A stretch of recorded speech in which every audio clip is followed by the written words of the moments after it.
right, quick update on the Goodwin Racing Budget NC project car.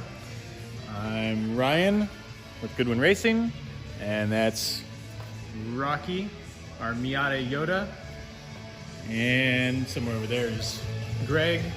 Oh, the gimbal doesn't want to work. Greg over there, he's looking up wiring schematics, and he's with Goodwin Racing as well. And we are working on the Budget NC, or it is quickly becoming the not so budget NC, as we do phase 2 on the car. Phase 1, if you're not familiar with the car already, why aren't you? Why aren't you following the build thread? Go on goodwinracing.com, click on the forums. We've got the build thread in there. We've also got build threads on miataturbo.net, miata.net, etc.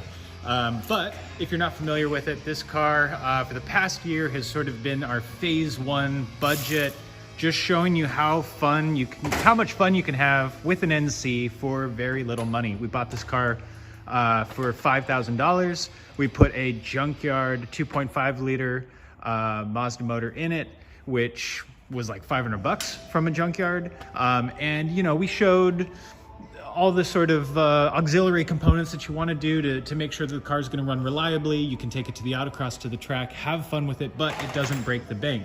And it performs like a car that costs way more than what we spent on it. Now for phase 2, after doing that for a year and kind of proving that concept out, we are doing a little bit more. We're doing a turbo, and we're doing kind of all the extra stuff you would do if you want to take it to the next level with track capability. So, you know, bigger brakes, you know, a stronger transmission for the power, a bunch of things like that. So what we're working on right now, and this is us at about 10 p.m.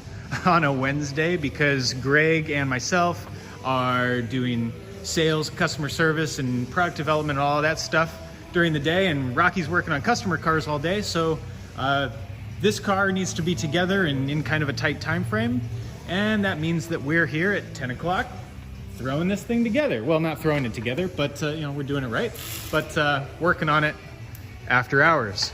So turbo kit is from Fab 9.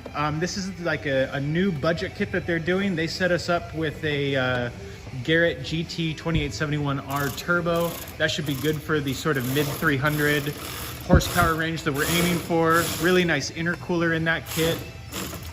We are doing like a radian catch can over there.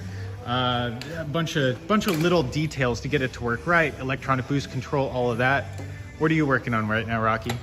The water hose connections to the turbo. Got it. And so yeah, there's, you know, oil lines, sorry, gimbal's being weird again. Oil lines, coolant lines, you know, you got a lot of little components to get right and get set up right. We converted the fuel system to a return style fuel system. It's usually a returnless, so that's why you'll see a fuel pressure regulator mounted in the engine bay. That went with, and we've actually got the entire interior torn out because we had to get to the fuel pump and all of that. That's got a Deechworks DW300 pump in there now.